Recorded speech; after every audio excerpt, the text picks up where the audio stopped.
Thank you for tuning in to the Movie Geeks United celebration of the hit TV series Breaking Bad. A little bit later on in the show, we'll replay snippets from our past interviews with Breaking Bad co-stars Stephen Bauer, Mark Margolis, and Robert Forster.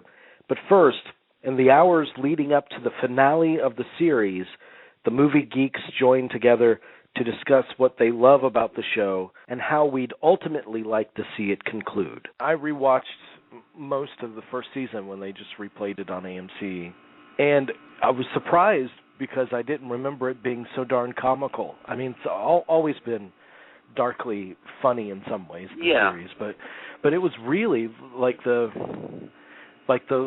shock of this guy that doesn't belong in that world, and they got a lot of comedy out of his fumbling around in that nefarious underworld in those initial episodes. And Jesse, too. Jesse started off very comical as well. Mm-hmm. And, we all laugh at his, tagline, everything has to end with bitch. Like, yo, bitch. Yeah. Jesse was very funny. But I don't think I've seen a TV show where a character has been so relentlessly tortured like Jesse has. And I'm talking emotionally as well as physically. Yeah. Well, Jesse just gets beat up repeatedly. He gets beat up more than, Mike Hammer does in Kiss Me Deadly or whatever.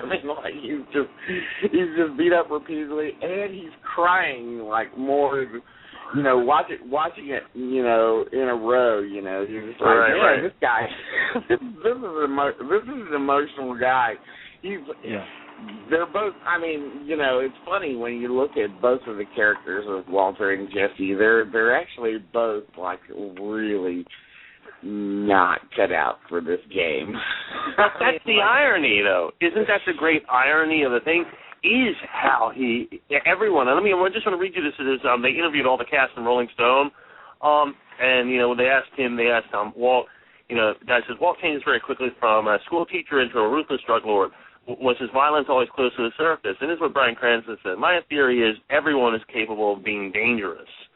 And I think there's a lot of truth to that. But I think what's really great, you have this chemistry teacher, the last person you expect in the world, and he just becomes, makes Tony Montana look like a Boy Scout almost. He is ruthless beyond belief.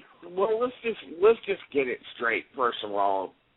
Here, when I watched the show, what I realized is this: Walt feels like if he can keep the lie going, it's fine. But once the lie falls through, he feels like he has nothing else to lose, and this is what drives him totally insane. This is what flips him over into the world of truly being Heisenberg, not being Walter White. Right. I see that. Well, and the cancer diagnosis has a lot to do with it, too.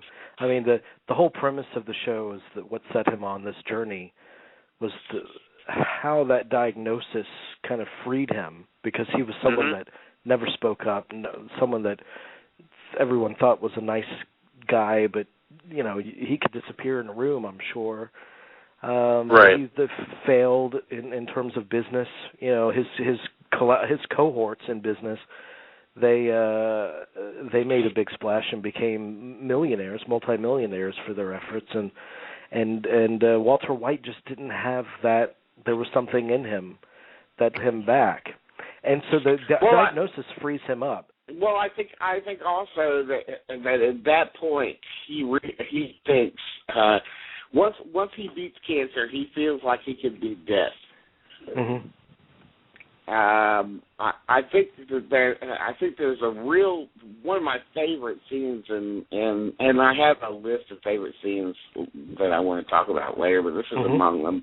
That scene that I don't think a lot of people talk about, but there's a great scene in the third season after the explosion in the sky with the airplanes that hit and everything.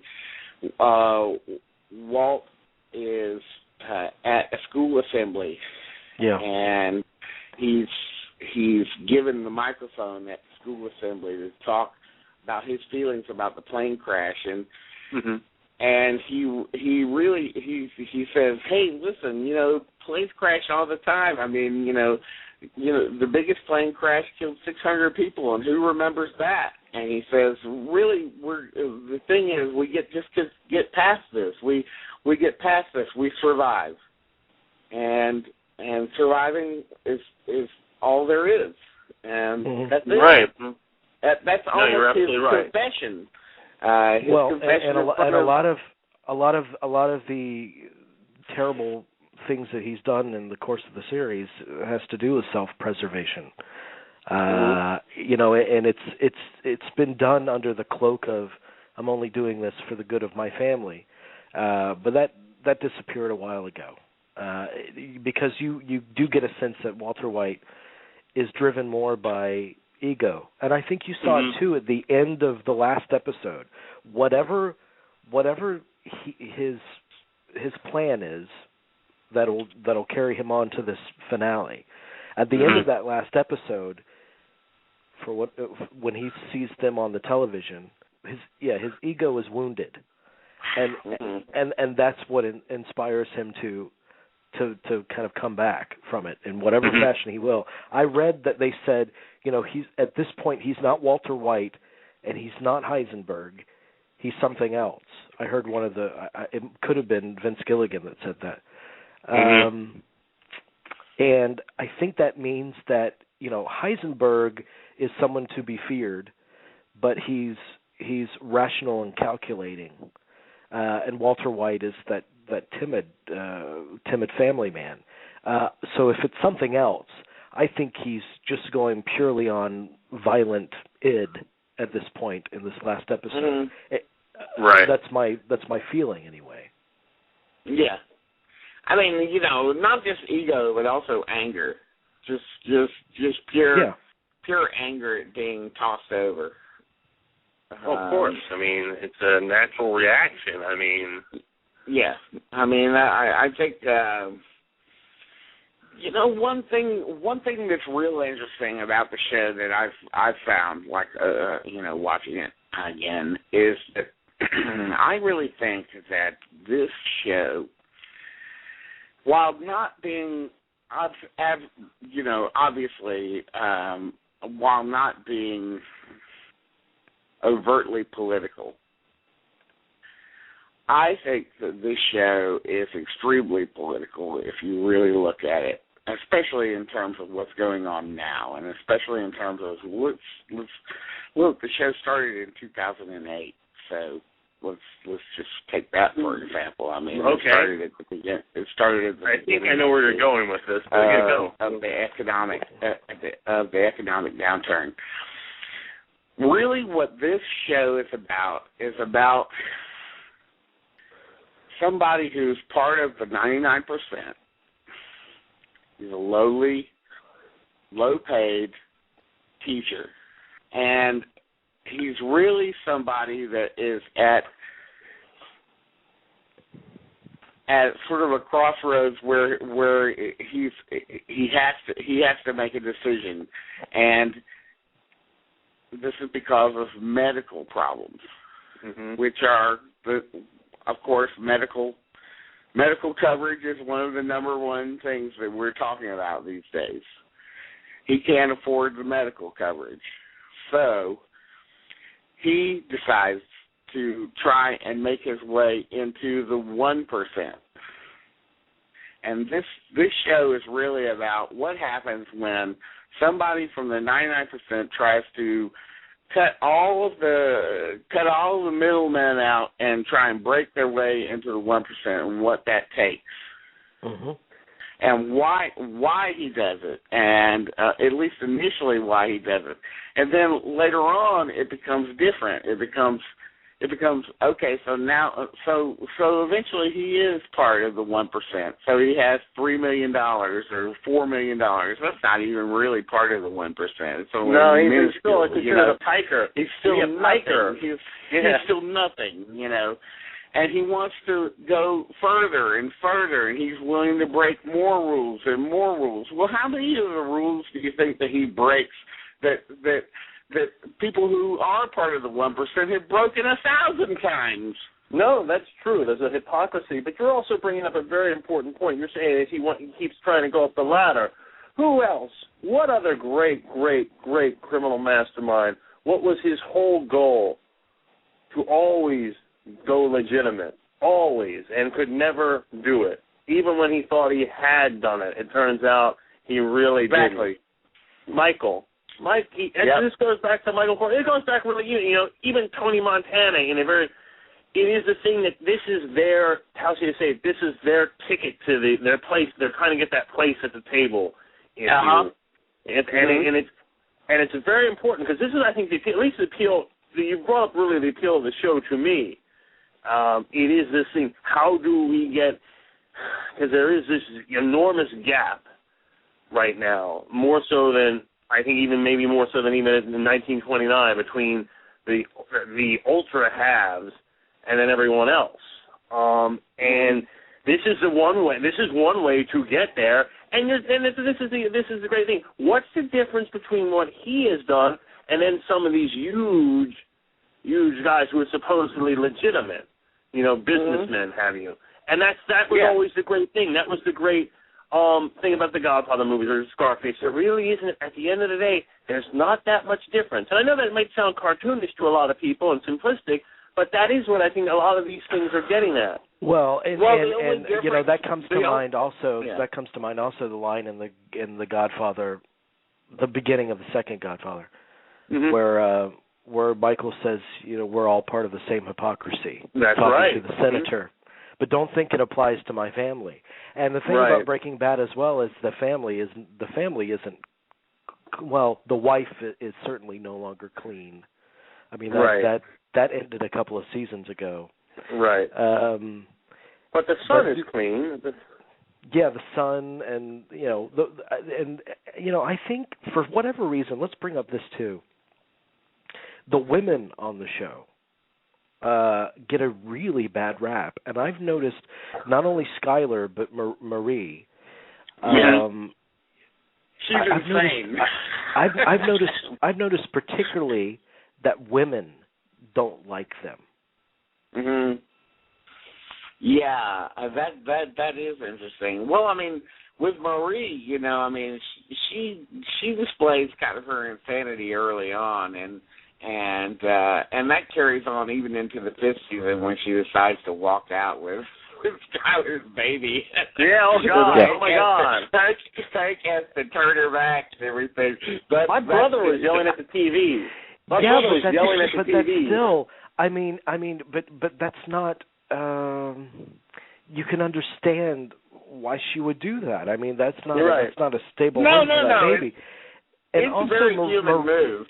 Also, Marie is. I mean, the relationship between Marie and Hank is very loving. They're largely very respectful and loving to one. You really get a sense of partnership in a genuine form between the two of them. So I can't understand why women are so kind of vociferous against Marie. Like, she's just annoying, and it's interesting because they say the same thing about Skyler, because in a certain way she tries to subvert her husband's moving up in the ranks. I mean, we get off on him becoming more and more villainous, and Skyler's there to kind of point her finger. She's always the kind of the lecturer in the background, and we resent her for that. Oh boy, to me she's become like more and more of an interesting character as it's gone on, as the show's gone on. I think she's at the peak of her, because we have to realize that Skyler, I mean, theoretically, this show takes place within a year or whatever. So I know that's hard to believe, but it really does take place in less like a year and 2 months or something like that. And let's remember that Skyler is pregnant most of this time. So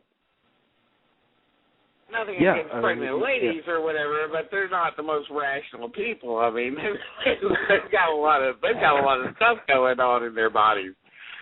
But that's another thing about the show, and what I find so great about the show. You know, I did an interview with our local newspaper because they wanted my thoughts on Breaking Bad. They're going to run an article in Sunday's paper. So I said, you know what this reminds me of? I said, people talk about this being a golden age of television, and I think that Breaking Bad is emblematic of that. Just like people said the last golden age of movies was the 70s. And what distinguished those movies in the 70s? It was the notion of the anti-hero. And in Breaking Bad, we have the ultimate anti-hero.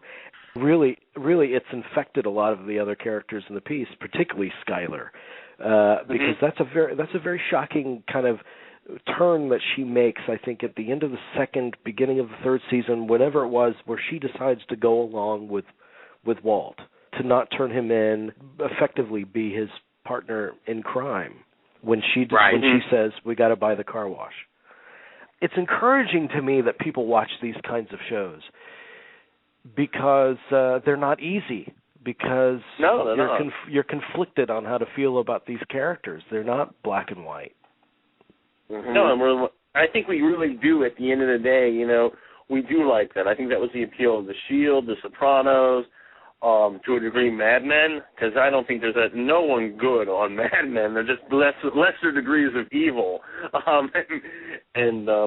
We like these guys, but we like Tony Soprano. We like the guy from The Shield. We love Walter White. I know love is the right word, but there's something about him that we like. We do like the bad guys a lot. We really do. And they're not bad. What did Joe Mantegna call them? The good bad guys. You know, we do like these characters a lot. We like Omar on The Wire. You know, we do really gravitate towards these kind of characters, I think. There's something about us we like, living vicariously through them. But Walter White has been somewhat different from something like a Tony Montana, even though, you know, he might end up like Tony Montana this final episode. But he's different because you still see glimpses of good in him. In large credit to Bryan Cranston and his performance. Right. I'm telling you, the other week, that phone conversation he had with Skyler when the FBI was listening, and he's playing two competing emotions. I mean, his face has to read one thing while he's speaking another emotion altogether. And there's such humanity and pain and sensitivity in that performance, in that scene, that, you know, you're very empathetic towards him. And yet, looking at the arc of his character, there's very little reason to be. Right, no, true. I mean, don't get me wrong, I think Tony Montana, and Tony Montana's actually grown on me in my later years, but he's a lot smarter than Tony Montana. I mean, I think he's not. The problem with him now is that he's not using his smarts. And it's something he's running purely on emotion and impulse, I think, a lot more now. Yeah. And that's the downfall. Well, that's the thing, that the absence of Jesse in his life in this later part of the series, where they're really separated most of the time, they're not together. Right. Jesse was somebody that was an interesting character in that he often turned to Walter White and in times of trouble and said, "Okay, come on, you're the smart guy. Think of something smart. You know, think of something smart. I know I'm not the smart guy, so you do it." And it forced Walt into using his head at times when nothing else was there. And I think in the absence of having Jesse, who was really the last person to command him to use his brain, I think in the absence of that, I think that he's fallen into a trap, into his own into the trap of his own emotions or whatever. Yeah. But there's also such yeah. beautiful depth. There's so many layers at work because we talk about either empathizing or loathing Walter White based on his moral conduct. So, I mean, a big turning point was when he allowed Jesse's girlfriend to choke and die on her own vomit. Mm-hmm. And then Walter White becomes more of a father figure to Jesse. There's a great scene, highly emotional, when he finds him in a crack house or something, and says, "Jesse, you got to get out of here. You got to get out of here." And Jesse kind of latches onto him, and he's sobbing, and he says, "I loved her," and you see him in other scenes after that, kind of taking on a very paternal presence and a comforting presence. So you think, this is like a father-son dynamic.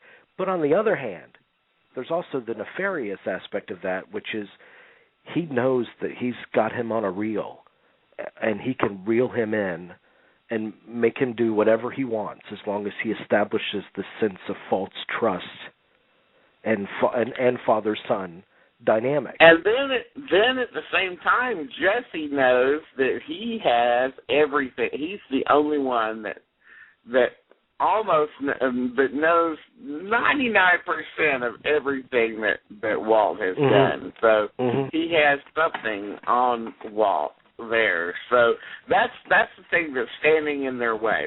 The earlier shows are interesting because they're kind of funny in the sense of showing Walt, being somebody who can't really understand the younger generation or whatever, and that's a really interesting through line that's gone all the way through, even to now. I mean, he can't understand anything that his son is doing either. For everything that Walt says about his family or whatever, he doesn't really understand his son very much either. I mean, his son, Walt Jr. is a very kind, human being and is smart in his way, but he's also somebody that's just miles away from his namesake, and really they don't really understand each other all that much. I mean, there's that one scene where Walter White takes Walt Jr. out to drive or whatever for the first time. He says, "Let's go out and do something fun," and they're in the car together, and Walt Jr. can barely keep his mouth shut because he's like, "This is not fun for me. This is not fun for me for you to tell me, to be so dogmatic about telling me how to drive, because I really kind of know what I'm doing here." And so, I mean, there's all this talk about family and all that stuff. In the end, it's really all about you, isn't it? Right. You wouldn't even really care about. So you care about your family, but really you don't care about anybody else. So really, it's just all about like, oh, my genes are better than yours. My family is better than your family. So I do think that his intention started out with the family. But I think it's all based. It's that all that stuff. I guess what I'm saying is, for me, all that stuff is based in cliche in some way, because really at the beginning of the show, his family is really not all that great. No, of course, but they're really not talking at the dinner table or anything like that. It's not really the most dynamic family. Oh man, this family has to live forever because it's so great. I mean, come on, it's worth 1,000 people dying over this family. Oh, it's not really. I mean, it's not. Well, I do think in his mind it is genuinely in the beginning, and then the process unlocks something in him. It's like when. And it also unlocks the idea that he finally probably feels like a man, feels like the earner that he never was. There's that part where he's got $1 million or however much he has, and yet his son has built this website, and they're having to funnel the money through the website, and he's like, "This is crazy. I have $1 million and I can't tell my family." and they're saying, well, we'll make up a story or whatever. He says, no, I don't want anyone else taking credit for my work or taking credit for the money that I earn. Right. I mean, that's when the kind of true dark nature of him kind of peers out, and well, this is more about him. So partially, I think that's a good point. That partially, one of the problems is that he's not able to boast to his family really about how much he's helped them and so forth. There's something missing there. It's like It's like having a number missing out of an equation or whatever. It's like it's an element that's not. In a show that's about elements, chemical elements working together and so forth, this is one element in the chemistry equation that's not there. For the family as a whole to be thankful and to actually treasure his ability, and then also that the treasuring of his earning ability has something to do with how much they respect him and so forth. Mm-hmm. If that's missing, then really, what are you working for, really? Yeah. Mm-hmm. Well, and there's also the great moment where he goes to Gus at the chicken restaurant, which Gus is one of the great villains ever in any series. Yeah. Giancarlo Esposito. So he goes to see him, and he says, "Look, this isn't me. I'm not the bad guy." This is after his wife leaves him. And so he's got nothing left to fight for, to do this for. And then Gus essentially says, work with me for 3 more months and you'll make $3 million. And he can't resist it. Who could resist that? I mean, wow. Even when he tries to be the good guy, yeah. he can't. Yeah. He is that guy. You're already that guy. You just don't know it yet. Well, I think it's interesting also, going back and watching the show, too, how many times that Walt has been on the verge of really getting out. I mean, you really believe that he's ready to get out and everything, but there's the people around him, not his family, but his cohorts in the business, whether it be Saul Goodman or Jesse, mainly Jesse. I mean, there's one point where Jesse, he's out, and Jesse says, "Come on, you got to come back in because we can't do this without you." And then there's also that fascinating thing where Jesse is comes around and is able to cook just as well as Walt was. Yeah, that's a big thing. Yeah, it's a very big thing. But Walt says yes, but it's not my thing. It's not my thing. It's not the same. Yeah. It looks a little cloudy or whatever. He's very narcissistic, Walt. Yeah. He is narcissistic. Hey, here's my question about Jesse. I always thought Jesse is a character that, unlike Walt, he is. He deserves to be redeemed. He deserves his redemption. Mm-hmm. But especially then after last week. Well, but actually, last week was when my thought changed. I think he still deserves redemption, but when they shot his girl, the mother of the child, which was one of the most devastating murders I've seen on the series. Yeah. I thought, well, he really doesn't have anything left. I mean, how incredibly guilt-stricken would that act leave him? I mean, I don't think he'd have any will to do anything after that. No, that's true, but he might. God, let me ask you this, though. I mean, Walt's entrance into this, I mean, if you really think about it, if he had never done this, never gone into this world, a lot of these people's like, it's amazing how much destruction. I mean, he's like a violent version of Pigpen from Peanuts. He has created this just storm of chaos with his entrance into this business. It's amazing. Chris, I know you're a rabid fan. You were actually the first person to tell me that I need to watch Breaking Bad, and so I proceeded to do the marathon and got really into it. And so I've studied every episode because of your urging. So that's why I wanted your voice in this. I mean, if you had to describe Breaking Bad and what sets it apart kind of in the annals of TV history, I mean, what makes it such a phenomenal show for you? That's tough. I'm like you.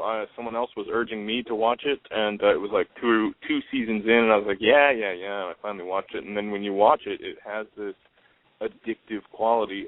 No pun intended. Especially in these days where people can consume a television show in a weekend or something like that. I mean, part of me thinks maybe that's kind of what they had in mind when they were making this show. So many TV shows, the first season and maybe the second season feels like that was all cooked up from the beginning. That was the idea. And then when you get to season 3, season 4, it feels like, they're kind of making it up as they go along here. Yeah. Sometimes it works and sometimes it doesn't. And it's never worked as well for me with any show as it does with Breaking Bad. That's the one thing that sets it apart for me is everything that has ever happened on that show feels so organic. Again, no pun intended. Like, there's nothing that's ever happened on the show that really, I don't think I've ever had a moment on that show where I was like, oh, come on, or, anything like that. It all felt so reasonable and so organic, and the way there's no throwaway stuff. There's no fat. No. I think is what you're saying. There's no fat whatsoever. I mean, even The Sopranos had fat. I mean, there are a lot of episodes. Yeah, it did. Yeah, absolutely. But also with Breaking Bad, I mean, you're right. There's not. If you take Breaking Bad's weakest episode, it's still pretty damn good. I mean, there's not a weak episode or a weak string or a weak, certainly not a weak season in the group, and you can't really say that about many other TV shows. Even really break it down further than that, there's not even really weak character decisions. The character decisions seem so reasonable. Like that seems like what Jesse would do, even if you don't understand it. In an episode's time or 2 episodes' time, you start going, oh, now I see where. I mean, these characters are so layered and so thinking about so many different things. Yeah, They never wrote themselves into a ditch like Lost did several times. But it doesn't have that problem.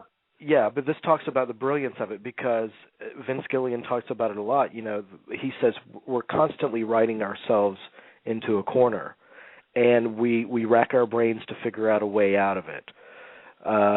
So in the writer's room, they've done that, and I think that's what makes the series so exciting too, because they don't have it all planned out. There's this spontaneous sense of urgency. Because it was written like that. It was written that way, with that process.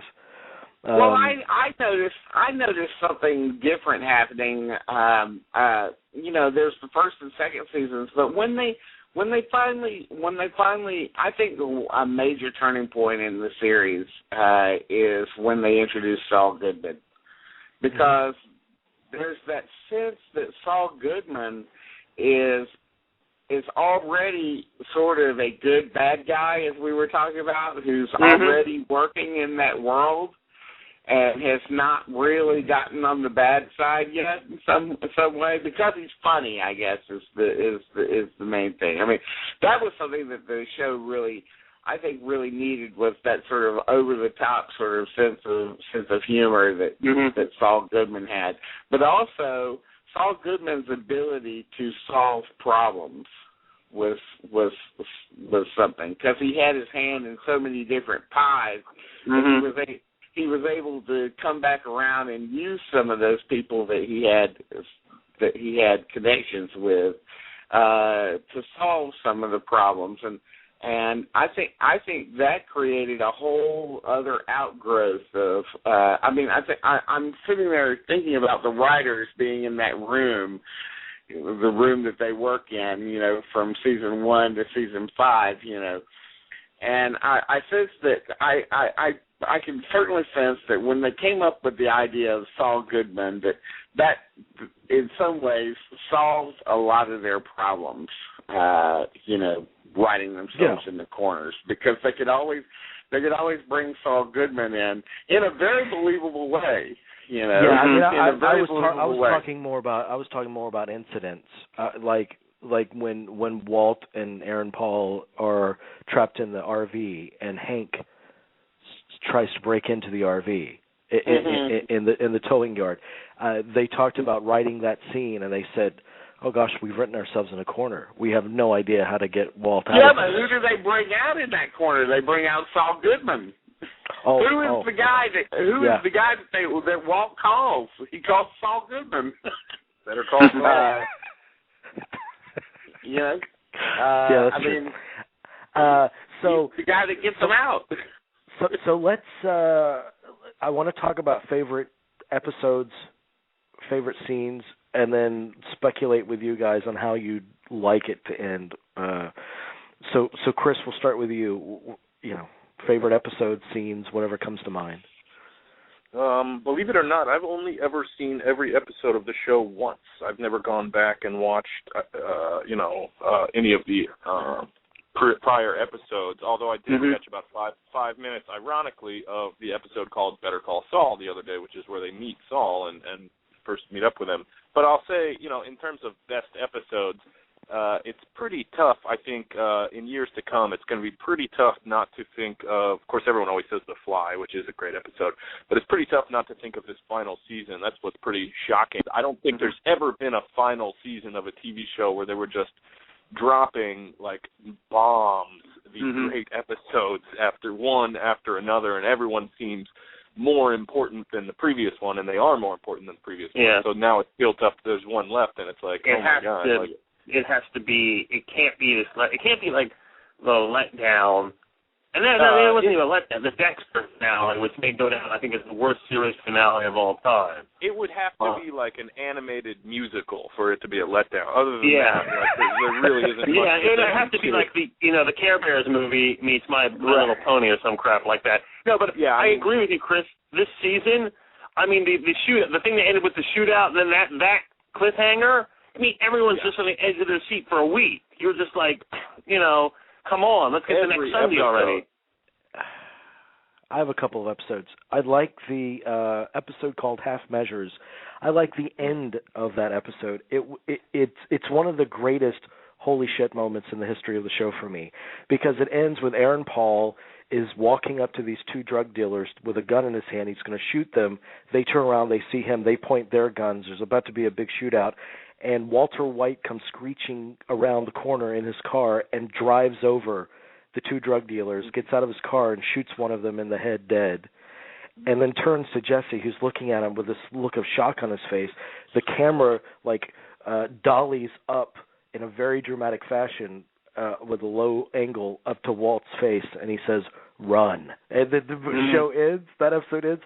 You could the excitement that I felt, like the adrenaline that I felt at the end of that episode was amazing. And then there's talk about writing yourself in a corner and getting out of it brilliantly. There's that episode Salute, which is the one where Gus wipes out the cartel, wipes out his competition by poisoning the liquor. And I thought, oh my God, this is the most brilliant villainous plot I've ever seen unfold, particularly in a TV series. That episode could be its own movie. It could be its own movie, easily. One episode. Yeah. So those two definitely come to mind. And then there's the whole thing with the plane crash that you mentioned earlier, Dean. There's a great moment, and this is an episode that actually Bryan Cranston himself directed. There's a great moment when the father of the girl that dies of the overdose, he's trying to pick out a dress for his daughter to wear in her coffin. And it's a very painful scene. And he gets out this blue dress and lays it out on the bed. And he's talking to the girl's mother on the phone. Says, "No, it's blue. It's very pretty. It'll be pretty." And he's looking at it, and he stretches out the arms of the dress on the bed. And then it cuts to Walter changing his baby's diaper, and the baby is in the same pose in the crib. Yeah. And oh my God, just like a breathtaking, devastating cut that means so much. You feel the death of a child in that moment. Well, I don't have specific episodes, but I have specific scenes that I really like. I mean, Starting with the first season, I really love that scene with Walter White going down into the basement to talk with Crazy 8 for the first time. Yeah. And Crazy 8 tries to get close with him, and it seems very real, the way that actor portrays Crazy 8 and actually has that character connecting with his former self in such a way that really makes you empathize with him for a little bit, and then of course it's horribly over. But also in the first season, I really loved the intervention scene, the scene where Walter's entire family sits him down and starts asking him what's going on. It's the first scene in the show where you really get the sense of a web of lies that's affecting this small group of people. You also deeply. see for the first time all of those principal characters interacting. So you feel the world that they're going to be inhabiting all together for really the first time too. That's right. Betsy Brandt's favorite scene, I think, the one that plays Marie. Mhm. Yeah, that's a tremendous scene. Just for also, I guess the most explosive scene, literally the most explosive scene in the first season is where he goes to Tuco's palace and throws that one little bit of that explosive substance down and almost blows up the entire floor of the place. That was really shocking. That was something that up until that point you didn't know if this show was going to go to this height, of sort of action, the scene with the ATM machine crushing the guy's head. That was in the second season. That was amazing, because it really gave you the sense of the squalor that the addicts of this drug actually live in. Tortuga, the tortoise, Danny Trejo's character, his head on the tortoise and it blowing up, in the second season. That was amazing. Let me stop you right there for a second. The only problem I've ever had with this show, and I kind of understand the thinking behind it, but it still feels, for Breaking Bad, it feels too obvious and jokey and unrealistic. I never quite liked the twins, the stoic, silent twins that turn to one another in unison and all of that kind of stuff. It just, for this show, it just felt false to me. Anybody else feel that way? I kind of liked it, but I'm glad that they were dispatched so quickly, because it got a little old, they weren't really characters as much as presences or whatever, and that's not what this show is, it's really more about characters. So I don't know, there was something there that you were just like, okay, let's get these guys out of it here. No. But luckily they weren't around for very long. And they had a good ending. With Hank. It crescendoed it in a very satisfying way with Hank when Hank ended up dispatching of them both. But okay, real quick, a couple more moments, and then we'll move on. Well, a lot of Gus killing his henchman with the box cutter, that was shocking, and of course Gus's death. That was unbelievable. And then when you get into the fifth season with, Skylar and Hank at the diner and her confession, are you arresting me or am I under arrest? That was just, that scene went on for that scene was so rare because you don't see like 20-minute scenes like that in I mean, that scene was like at least 15 minutes long, just done at the diner. And that's just something that you don't see in television very often. So that was something else. And the hijacking of the train, hijacking of the train earlier on, which culminates with the kid showing up and Todd having to turn around and shoot the kid. I mean, that was unbelievable. And of course, the revelation, Walt's final revelation to his son, and the stealing of the baby, and then finally, I just have to say, this last episode, I have to say, when Robert Forster showed up, I could not believe it when I saw Robert Forster. I was like, oh my God, he's in this episode. This is unbelievable now. Now we're getting into Robert Forster genuinely is the nicest guy I've ever interviewed. He's the genuine real deal. And they were writing that role in the writer's room, and they thought, it needs to be a Robert Forster type. So they said, well, why don't we just see if Robert Forster will do it? We'll do it. So they were fortunate enough to get him. Chris, I want to know, because we haven't talked about Breaking Bad a lot between the two of us, but I want to know how you don't want it to end.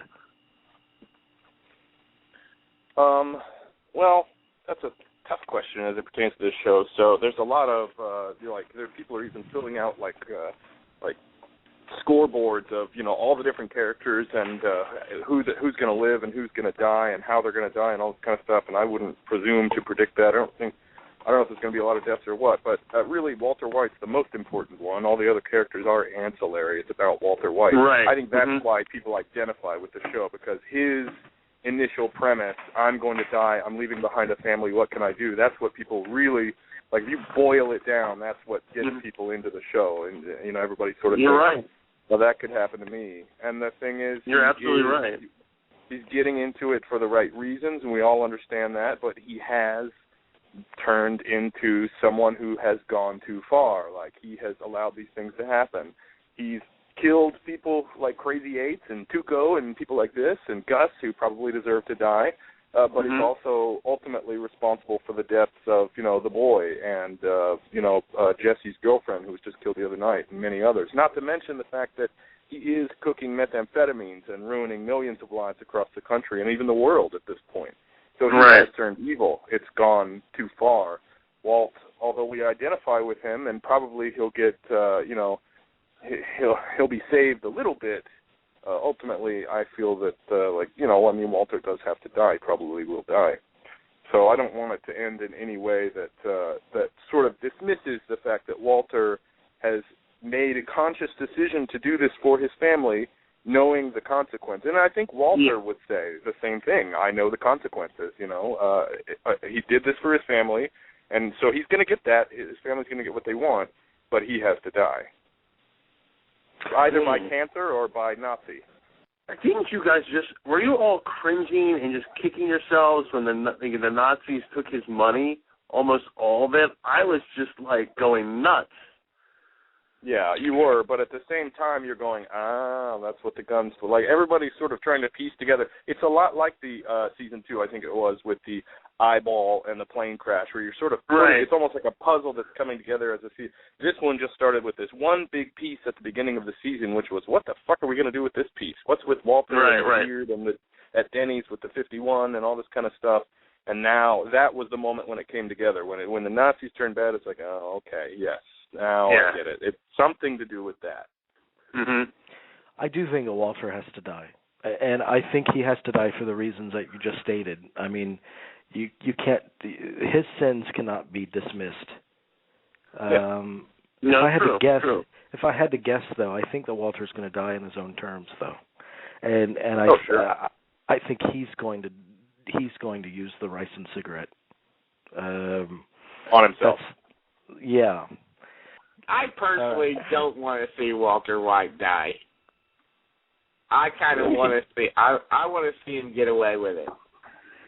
You want to see him get away with murdering a child? Well, I mean, you want to see him get away with it? I mean, this is problematic. Let me just say this.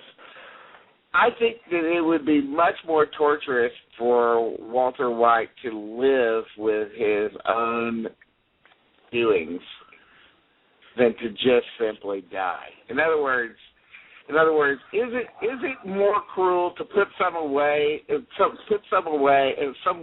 criminal away in total isolation forever until they die, 60 years later or whatever it is, or put them to death immediately? And but that option's off the table because he's got terminal cancer. He's going to die soon anyway. Well, we don't really know that because his cancer's gone into a remission and so forth. We don't really know that, So, but really, what I would be interested in seeing more, and it would feel more like one of those 70s movies or whatever, if he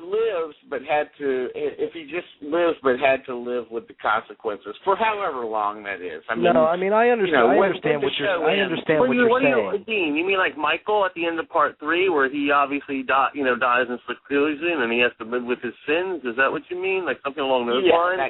that kind of thing. He means like crimes and misdemeanors, like Okay. Yeah, exactly. I mean, I completely get that. But, the reason why I think that's off the table is because it's been made clear that he's going to die of cancer, and I don't think a final episode with an hour and 15 minutes is enough time to have them solve everything and then him to find out, oh, you're in remission again. Psych, yeah. But, I do agree with you that would be a very 70s kind of more ambiguous ending. I think, like I said last week on the show, if you're going with the basic premise of Mr. Chips to Scarface, then he's got to go out in the blaze of glory. I think he's got to die like the ultimate villain. Mm-hmm. But I do think that he's going to have victory before that. I think a lot of Nazis are going to die. So I hope they get. But you mean like Tony with Frank Leotardo and everything when all those guys were getting whacked? Unlike the Sopranos, Vince Gilligan has made it clear that there's no ambiguity with this ending. Yeah. You asked what do you not want from the show. That's what I do not want from the show. A nice big art fart of an ending like The Sopranos. Let me ask you guys this. Well, let's face it, though.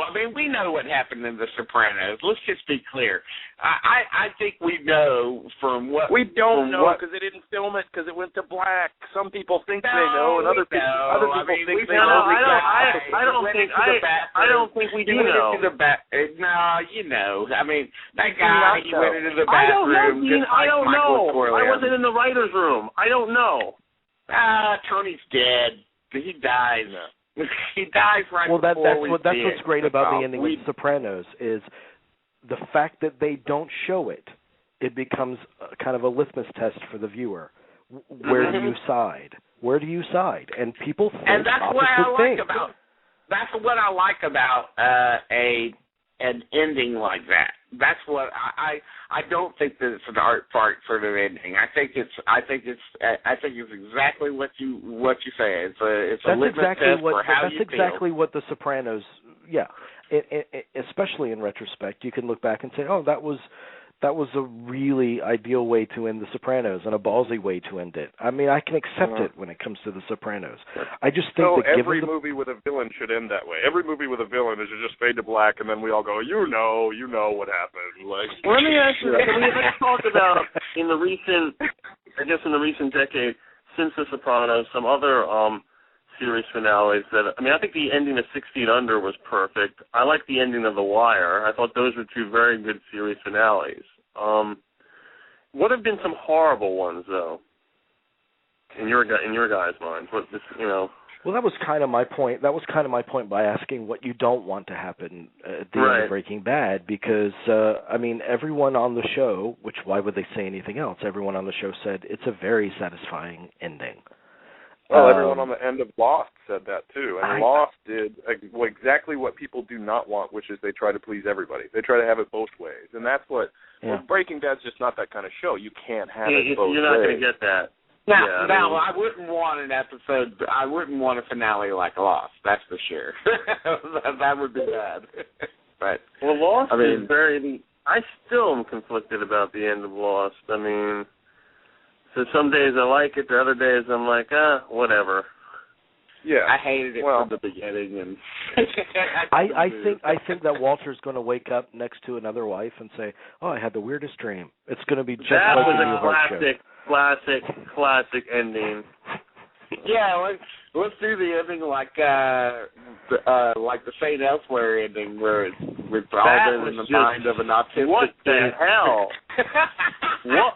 I was thinking about that earlier. What the? Or they could end it like Seinfeld, where Walt and Aaron Paul are in a cell together talking about nothing, and then it kind of pans back and. Yeah. Anyway, I mean, that would be a supremely unsatisfying ending, as if he just went to jail. That's all. Mm-hmm. I think so. I mean, that would be terrible. Really? Go ahead, Chris.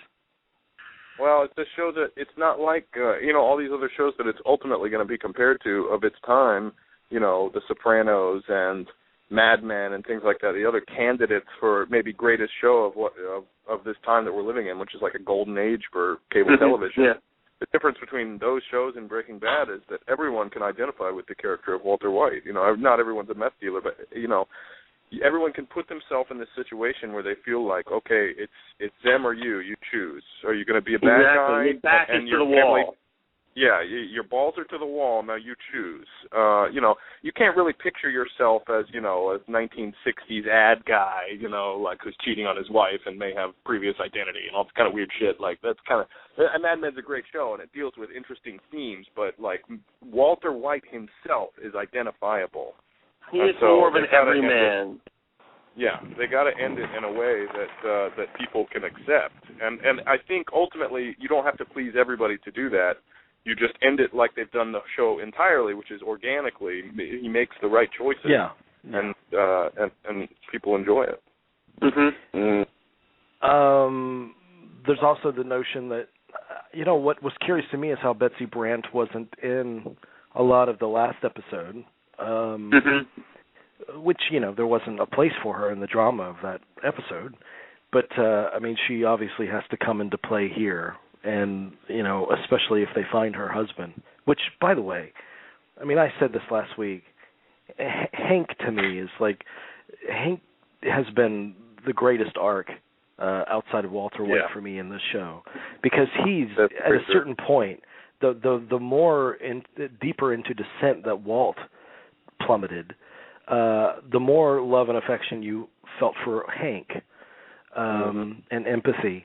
So that was a really painful death. In a lot of ways, it felt like the show lost its beating heart when Hank was shot and killed. I was thinking about Hank when you were talking about the two Mexican dudes, those two silent dudes. I think if they stuck around long enough, they probably would have become interesting, because that's what the show has done with all the characters. It's taken characters who seem like characters at first, and then they stick around long enough and they have this very interesting arc. It's true of Hank, it's certainly true of Skyler, it's true of Jesse to a large extent, and even Walt, and many of the other characters.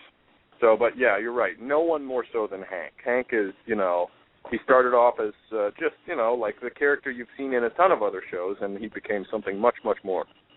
Now he's under the dome. Yeah. What? Anything else we want to talk about in terms of Breaking Bad? There's tons of great things, about the show. Just to toss off a few. I love the silence in the show. It's unlike any other television show in the sense that it's not overscored or anything. When there's music that comes on, it's very significant. There's virtually no underscoring to the show, so it's just like every episode is just when there's a dialogue scene, your attention attention is laser focused on the performances and the words there, and nothing else is getting in the way. There's it doesn't need any other hyped up drama because the drama's intense enough on its own. Right. Exactly. And also the photography is amazing. Yeah, the photography, which really changed from the initial episodes, and it was very sort of average-looking kind of photography. And then as they got deeper into it, it became more and more expressive and very polarized. Well, that's because they changed cinematographers. They went with Michael Slavis for the second, I think, starting on the second season, and he had some very experimental ways to shoot it. And he was so afraid that he was going to get fired by AMC, and AMC said, "We love it. Keep this look." And he's photographed all of it. He's directed some episodes, so it has a consistency, especially starting in that second season. I think in large part because of his work. I love all of the always the surprising intros. You never know how the show is going to begin. Each episode begins with a certain image that's somehow linked into the elements, of water or air or fire or earth. All of that stuff is always there, and then going back to even that amazing set of intros that sort of kind of led up to the revelation of the plane crash in midair, and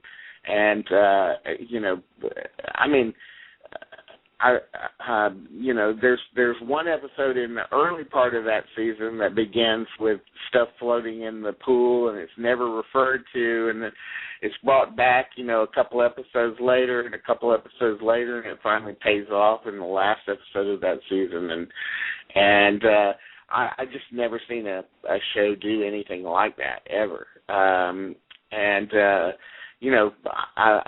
just have to say, I love Bob Odenkirk in the show. I just love that character, and I'm really, really, I don't know how much I'm going to like the spin-off show, Better Call Saul. But I will say this, every time that character comes on in the show, I'm just like, oh, I love him. He's great. Years ago, before Breaking Bad even became a hit, we interviewed 3 of the eventual co-stars of the show. We're going to play some snippets from these interviews now. First, you'll hear from actor Stephen Bauer, who broke through starring opposite Al Pacino in 1983's Scarface, an iconic role in an iconic movie that made him the perfect candidate to play the role of Don Eladio in Breaking Bad. The excerpts from Mr. Bauer's interview will be followed by our conversation with actor Mark Margolis, another performer who made a big mark in Scarface. Mr. Margolis plays the intimidating disabled character Tio. And finally, we'll hear from Robert Forster, one of our great character actors who made a surprise appearance in last week's episode. After many decades in film, Mr. Forster staged a tremendous comeback with his unforgettable performance in Quentin Tarantino's Jackie Brown. In Breaking Bad, he played the disappearer, the one who sets up Walter with a new life in New Hampshire. Look at that. Look, you're missing all the sights. That's what you're doing. We're missing the action. Oye, sabrosura. You want to have some ice cream with my friend of me? Get lost, goofball. Look at that. Ice cream? Is that right? You said ice cream? Girl like ice cream. Oh, come on, man. That's not going to work. Do you remember the first time you met Al? Yes, actually, the first time I met Al was this is really ironic because I met him. I don't know if he remembers this, but I met him at a cafe in the village. After seeing him, some friends took me to see him in Buffalo, in American Buffalo, and I think I sat like in the 4th row or something, and I was just knocked out, right? And then but after the show, we got invited to go to this cafe, bar or something, and we sat at a big table, a lot of people, and I sat on a corner, and he sat at the head of the table. So I sat literally inches from him. I don't think I said a word to him, but that must have been in the spring, or it must have been the spring or in the winter of 82. And then right after that was the audition, the first audition, and then ironically, I started the auditioning process and the meetings with Brian De Palma and then Martin Bregman in L.A., Marty Bregman in Los Angeles, and he gave me the script, and I started reading the script and learning the part and preparing to meet Al, because the whole deal was, well, you're our choice, but Al's going to make, he's got to come on board. Decision, yeah. He's got to meet you. But I couldn't meet Al for God knows, the whole summer went by, and I still hadn't met Al. And then finally they put us together in a room, and it was I like to call it love at first sight. It was chemistry. It was chemistry, and when you meet the girl, and it's like, oh boy, it was like fireworks. It just, we just like hit it off immediately. So it was that was really the first time we met, because, like I said, I sat inches from him, but I don't think I talked to him all night. Yeah. I understand that you and Al were pretty inseparable during the shoot. Yeah, during the shoot. What kind of things did he take from you and vice versa? Well, the thing is that I really felt, that what I could offer mostly was the reality of my experience of my being Cuban, of my growing up with that culture, and that if I could bring some of that to the movie, if that could seep, if I could infuse that in some of the other actors who weren't the ones who weren't Cuban, that would be a major moral triumph for me, and for where I came from. Right. Well, you succeeded. Yeah. I wanted it to have some authenticity, because not only was it my first step into the movie, into movies. Really, it was my first movie, my first film. I've been doing some television, and but I really didn't want to enter the world of cinema without it being some sort of, something meaningful. And it was luck that it turned out to be Scarface. It turned out to be this kind of break, obviously opposite him. So and in something that had to do with my culture, and my culture being so weird, to the United States. I grew up as a foreigner. Really, I was an outsider in the United States, and it imbued everything that I was, all my upbringing, being an outsider, as a kid. Luckily, I didn't, I'm not saying poor me, because there are many who had it much rougher than I did, because I didn't really look like an outsider. I didn't look that. I don't have, I didn't have, like, as a kid, I had lighter hair, and I didn't really look like that little Latin kid, so I wasn't picked on that way, but I did have, like, this big name. My dad's name, my dad's family name is Echevarria, and so I did carry, like, this big-ass, long Latin name that nobody could pronounce, and that was a source of tremendous consternation for me in school, because I didn't even want to identify myself. So I was invisible, really, as a kid. I wasn't outgoing. And so when I became an actor, when I had the opportunity to do Scarface, I thought, man, if this movie, it's about Cubans. Finally, I can, like, redeem Cubans in the eyes of, not only, the U.S., but the world, probably. And Bregman, I remember Bregman had told me early on, because there was this possibility that I got an offer to do another film about the same time, right at the same time, and it would have conflicted. And it was a great opportunity. It was a nice film. It was a Canadian film, and it was the lead role, and there were, a lot of people wanted me to do it because it would have been a break, but I was on hold for the for Al to the big meeting with Al. Like that, I had Scarface, but I didn't have it yet. It's like a bird in hand, right? So I had this other film, this Canadian film, and everybody's like, "You're crazy, Stephen. You're an idiot. Take the film that's real." And other people were telling everybody was saying, "You're not gonna get Scarface. You're deluding yourself." And I said, "No, but," and I'd be like the good boy. I'd be like, "No, but Mr. Bregman said." Mr. Bregman told me I'm going to do Scarface. I just have to meet Al. And they'd be like, "Yeah, sure. Yeah, right. Oh, what? You're going to believe Mr. Hollywood producer." Yeah. And you're going to turn down an opportunity like this to star in this great little movie. And I said, "Yeah." And then so when push came to shove, and I went to Bregman again, and like one more time. I went to him like 10 times. I said, "Please," they're begging me. Can't I give them some sort of insurance that I'm not crazy for turning down this other film? And he said, I just want you to think about it. Something. He's got a really deep voice. He goes, "I want you to remember this.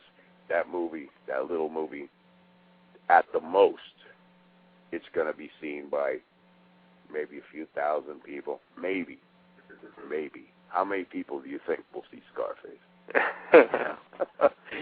He said, "Just think about that." Guardamos este tipo solo, sin mujer y sin hijo. Si Sosa dice que lo hagamos ahora, lo hacemos ahora. Vamos. It's a weird thing. When I was a kid in Philly, I grew up in Philly. I was sitting with somebody, and we had been talking for a long time. I had sort of thought about acting at one point, and then he was talking about, let's become radio announcers. We used to listen to a lot of radio. This was back in the dark ages. And then we went from that to let's become actors.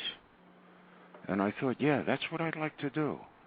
And he didn't go any further with it, and I said something to my father, and ended up, he said, "Well, why don't you go look into it?" And I went downtown in Philly to the Bessie V. Hicks School of Dramatic Arts. I was about 14. Wow. Apparently, I think I found out she's some well-known actress from either silent film days or something like that. Huh. You're the film buffs. Do you know of Bessie V. Hicks?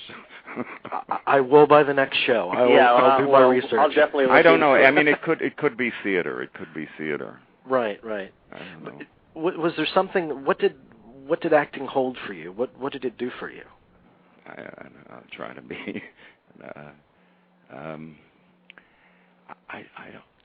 I don't. The best I could say is there were so many things. I was kind of shy about many things and a bit held back. And what it has for me, it still has for me. It allows me to do things that I, on my own, would never do because I have, license from the author to do this or that. I mean, I'm on some level. I'm free of being responsible for doing that. And I can do it, and then if I really get into it, I can do it fully, and it's very it's a great release because it's something I could never have done, and not always, but that was one of the great things of it. Yeah, and you did, and it seemed a good way to meet girls. Well, that's always important. That is the most important thing right there, and that's a constant thing I've heard my whole life about it. Especially if you're a shy person. So I don't know. I mean, that's just riffing, but yeah. I mean, I'm considering the acting career myself for that very reason. Well, it seems that everybody. I get stopped every day on the street by somebody asking me, "How do I get in that acting business?" Right. And then I say, "What do you do?" And they say, "I work for the city comptroller." And I say, "Well, how do I get in that comptroller business?" It makes me great. Well, because I don't think people walk up to violinists with the orchestra and say, "How do I get in that violin business?" But everybody thinks they can be an actor. Right. Also, a lot of people think because they can construct a sentence that they're writers. Yeah, you studied with Stella Adler, and she was my great teacher. I mean, when I came to Philly, I went to a year of college in Philadelphia, and then was involved with the theater department, even though I was thinking about going into something else. I had done some plays in Philly. And after I didn't care for the theater department that much, though the school I went to now has a wonderful, apparently, theater department, but that was a long time ago. And I came to New York to see what the what the great teachers were like, and I actually had never heard of her. My family, apparently, later I found out all knew about her, and I had an interview with her with a buddy of mine. We drove in from Philly for the day, and it was the main thing that hit me was if God is a woman, this is him. Yeah. And Stella taught more than what it was to be more than acting. She taught what it was to be an artist in the world. Right. She was quite incredible, and I was scared to death of her for quite a long time. We've heard that time and time again from some of the guests we've had on the show that studied under Stella. Well, initially, I was a 19-year-old kid from Philly, which I really had never. New York itself was pretty overwhelming. It's a whole other place. I got used to her later. In fact, I traded classes by assisting her getting home and helping her when she got to her apartment. I checked coats at her parties a couple of times. Yeah. So you studied with Stella, and what became the first break for you that you considered your first break? I was with Stella for about 3 years, though the course was about 2, but I was afraid to break the umbilical cord, so I went a little further. You went out this morning and bought a gun? What? I didn't hear you. You went out this morning and bought a gun? Well, let's say I got one now, okay? Somebody loan it to you? Yeah. Now, I worked with David Lynch in Mulholland Drive, and I must admit that when I read the script, when I read it and shot it, it was a pilot for one of his interesting, odd television shows. You remember the other one, Twin Peaks? Twin Peaks, yes, sir. Well, what do I want to say about Twin Peaks? You didn't know where it was going, and neither did we when I read the script of Mulholland Drive. So it was a pilot for a television show. Later, of course, when it didn't succeed as a television show, when it didn't get picked up, they shot some additional material and made it into a standalone movie. But when I shot it, I didn't understand it, nor did I understand where it was going. All I knew was that I was a detective in a situation, and I only shot a couple of days, couple of half days, couple of half nights. And on my first shooting night, we were on a road, maybe in Griffith Park, above Los Angeles, with all of the beautiful lights of Los Angeles spread out before us. And I walk from the scene of an accident over to the edge of the other side of the road, and I look over Los Angeles, and I say some lines, and I can't remember who I'm talking to at this moment, but I did the scene, and, I have a feeling for the rhythm of a believable line of dialogue, and I did my line, and David said after the shot, he said, do it slower. And I thought, okay, I can do it slower, and I did it slower. And on the following take, he said, do it slower still. Now I'm beginning to think, what is this guy asking me to do? Because it's not sounding real anymore. It's sounding something else. I finally did the line slower than I can imagine, or than I would ever imagine saying a line without saying to a director, hey, guess what? This doesn't sound real to me. I can't do it like that. But this is David Lynch. And I said, okay, Bob, give him the line the way he wants it. Eventually, I realized that this scene was not a real scene, but was in a dream. Yeah. Something I didn't know on the set. And going with the director, this is a good director, that's when I said to myself, hey, Bob, don't second-guess the director. This guy knows what he's doing. And finally, when I realized that I was in a dream sequence, then the slowness of the line made sense. But he he didn't expose that to me until after the movie was released as a standalone movie. So did you actually shoot more than that initial scene that ended up in the movie? Did you shoot more for the pilot? Yeah, yes, and I can't remember what all stayed in the movie, but if it had gone into series, he said that he find out when I wasn't working on something else, because at that time I was working a lot. This was right after Jackie Brown, and I had a lot of stuff going on.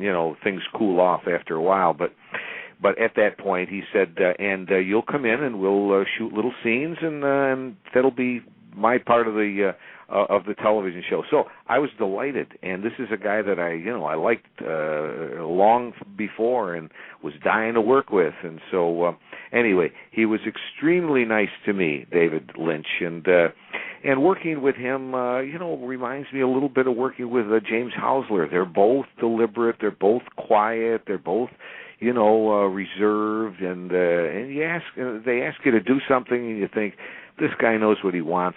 Let's give it to him. But I had very little to do in Calamity. Had a lot more to do in Wild 7. Mm-hmm. Now, we're talking about writing and different styles of writing, and obviously you mentioned Jackie Brown, which is the biggie from this act of your career. It's biggie. It's my biggie, I'll tell you. Yeah, and that Tarantino's dialogue seems, it obviously is its own music. It has a rhythm all of its own. So that must be a kind of a different monster altogether to tackle. There was very little room for improvisation in that movie, but that didn't mean that I was constrained in any way, because he wrote this thing so well that. And the way I work on dialogue, I take the script and I read the lines and I try to understand the scene. I try to understand what place this scene has in the movie. There's some detective work, but eventually you put the script down and you try to say the line the way you think you remember the line in the script, and then you go back to the script and see how close you got to the way the guy wrote it. Well, this guy writes material so well that the way you'd phrase something is the way it's written. This guy is so good. We're talking about Tarantino.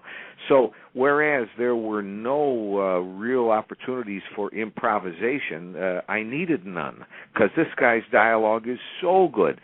The only moment in the movie that I can remember, maybe there were others, but the only moment that I can remember in the movie was the very last scene when Pam Grier comes to my office and we kiss. And she is about to leave, and she wants me to go to Spain with her, and I am sort of trying to make up my mind whether I dare leave my office and run away with this woman. And the phone rings. Now it seems to me that wasn't in the movie. It wasn't in the script. But while we're shooting that, Quentin says to me, there'll be a moment in your office when the phone will ring. Pick it up. And there was a moment when the phone rang.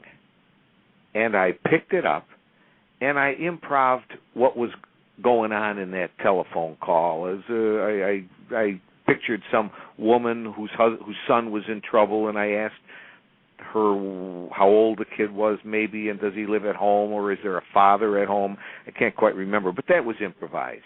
There was just a moment in the movie where, but other than that, Quentin Tarantino writes masterfully, and I know that he wrote it with me in mind, and so it sort of conformed to me easily.